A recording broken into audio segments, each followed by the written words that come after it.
Olá, amadinhos! Estamos de volta para o nosso momento de revisão. Aula 43.2. Vamos falar sobre um pouquinho de literatura. Período literário brasileiro. Opa, vamos lá? De olho na tela. Nós temos aqui o seguinte, né? História da literatura brasileira, período colonial. Tá? A era colonial da literatura brasileira abrange os 3 primeiros séculos de existência do país sob condição de colônia de Portugal. Não se pode falar em uma literatura propriamente brasileira antes da independência, que foi em 1822, e do romantismo de 1836.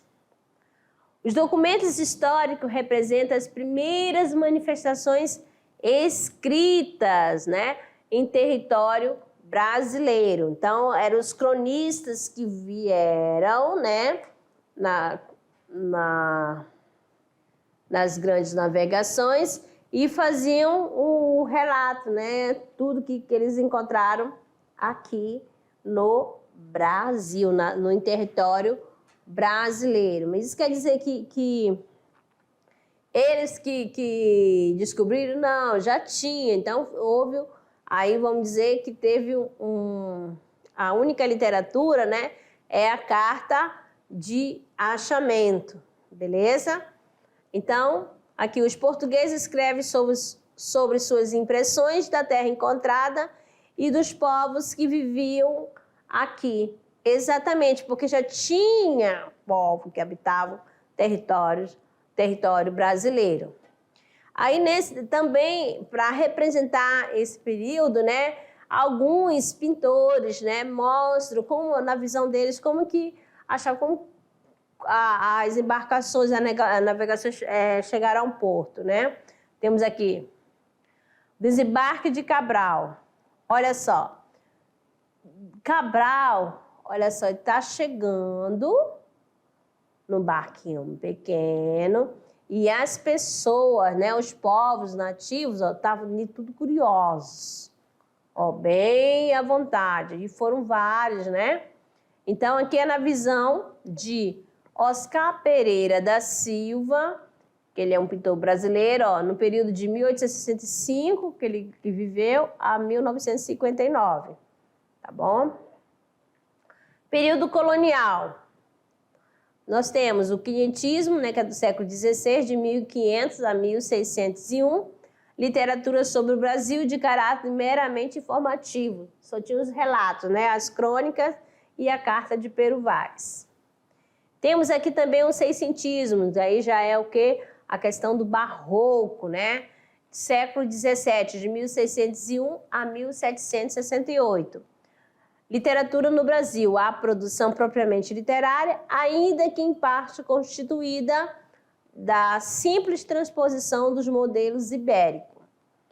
Temos aqui também o setecentismo, que é o arcadismo, que é do século XVIII, de 1768 a 1836, né? Nesse período do arcadismo brasileiro, beleza? E alguns autores que se destacaram nesse período foi Tomás Antônio Gonzaga, Cláudio Manuel da Costa, Basílio da Gama e José de Santa Rita Durão, beleza? Ok, então falamos um pouquinho desse período colonial brasileiro, certo? Ficamos por aqui, daqui a pouco eu retorno para o nosso momento do Tirando Dúvidas. Até lá!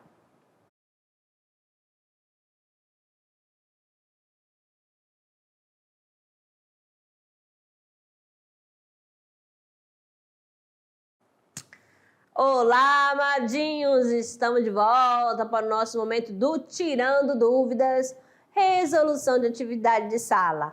Vamos lá, então? Vamos começando com uma atividade, questão 1. Temos aqui, sobre a literatura produzida no primeiro século da vida colonial brasileira, é correto afirmar, presta atenção, o que é correto afirmar? Letra A, é formada principalmente de poemas, narrativos e textos dramáticos que visavam a catequese? B. Inicia com prosopopeia de Bento Teixeira?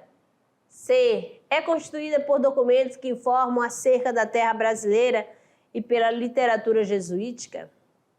D. Os textos que a constituem apresentam evidente preocupação artística e pedagógica? E. Descreve com fidelidade e sem idealizações a terra e o homem ao relatar as condições encontradas no mundo? Então, sobre a literatura produzida no primeiro século da vida colonial, é correto afirmar A, B, C, D ou E? Nós temos aqui o gabarito letra C. Porque aqui, é constituída por documentos que informam acerca da terra brasileira e pela literatura jesuítica, né? Que é a literatura pedagógica, né? Que é de ensinar os povos que viviam no Brasil, em território brasileiro. Vamos lá, então, Amadinho, agora para a questão 2.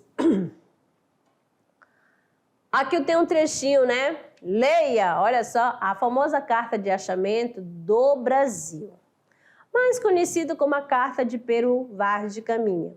Foi o primeiro manuscrito que teve como objeto a terra recém-descoberta. Nela, encontramos o primeiro registro de nosso país, feito pelo escrivão do rei de Portugal, Pero Vaz de Caminha. Podemos inferir, então, a seguinte intenção dos portugueses. Objetivavam o resgate de valores e conceitos sociais brasileiros. B. Buscavam descobrir através da arte a história da terra recém-descoberta. C. Estavam empenhados em conhecer um pouco mais sobre a arte brasileira. D. Firmar um pacto de cordialidade com os nativos da terra descoberta e explorar a tão promissora nova terra. Então, o que podemos inferir, né? A seguinte intenção dos portugueses. A, B, C, D. E, qual é o gabarito? Temos aqui o gabarito letra E, que é explorar a tão promissora nova terra. Questão 3, amadinhos. A literatura jesuíta nos primórdios de nossa história. Letra A, grande valor informativo. B, marca nossa maturação clássica. C, visa a catequese do índio, a instrução do colono em sua assistência religiosa e moral. D. Está a serviço do poder real e tem fortes doses nacionalistas. Tem fortes doses, tem nacionalistas. A, B, C, D ou E, então, sobre a literatura jesuíta, nos primórdios de nossa terra, qual é a alternativa? A, B, C, D ou E. Temos aqui o gabarito letra E, né? Visa a catequese do índio, a instrução do colono em sua assistência religiosa e moral. Por isso, gabarito letra C. Está falando da literatura jesuíta. Beleza? Questão 4. Leia o texto. O erro de português de Oswald de Andrade para responder a questão. Quando o português chegou debaixo de uma bruta chuva, vestiu o índio, que pena. Fosse uma manhã de sol, o índio tinha despido o português. Oswald de Andrade. Agora, vamos ao comando da questão. Muita atenção nessa hora, quando você for fazer a interpretação de texto. Podemos observar que é uma crítica do autor em relação aos povos colonizadores. Sobretudo, uma crítica sobre as intenções dos padres jesuítas, amplamente expressas na literatura produzida durante o quinhentismo. A crítica de Oswald de Andrade está presente no verso. A. Quando o português chegou. B. Vestiu o índio. C. Debaixo de uma bruta chuva. D. O índio tinha despido. E. Que pena, fosse uma manhã de sol. Então, você consegue, né, observar que há uma crítica do autor, né, relacionada a quê? Aos colonizadores. E aí? Quer dar uma lida novamente no todo? Vamos lá, então. Leia com calma. Quando o português chegou, debaixo de uma bruta chuva, vestiu o índio. Que pena, fosse uma manhã de sol, o índio tinha despido o português. Então, amados, qual a parte que faz a crítica relacionada aos colonizadores, aos portugueses? A, B, C, D ou E, nós temos aqui o gabarito letra E. Que pena, fosse uma manhã de sol. O que ia acontecer? Eles chegavam com aquelas roupas, eles iam ficar também despidos, certinho? Então, vamos lá então, amados. Vamos lá para questão do Enem. O Se Liga no Enem. Nós temos aqui uma questão antiga do Enem. Aqui, ó, presta atenção, tem um trechinho da carta, né, de achamento de Pero Vaz de Caminha. Então, você vai fazer análise, tá bom? A feição deles era serem pardos, maneira de avermelhados, de bons rostos e bons narizes bem feitos. Andam nus, sem nenhuma cobertura, nenhuma estimam, nenhuma coisa a cobrir, nem mostrar suas vergonhas, e estão acerca disso com tanta inocência como tem a mostrar o rosto. Aqui nós temos uma imagem do índio Tapuia, que é a pintura de Albert vamos lá, de Albert, eu vou falar só assim, tá? De 1641. Agora vamos lá, ao se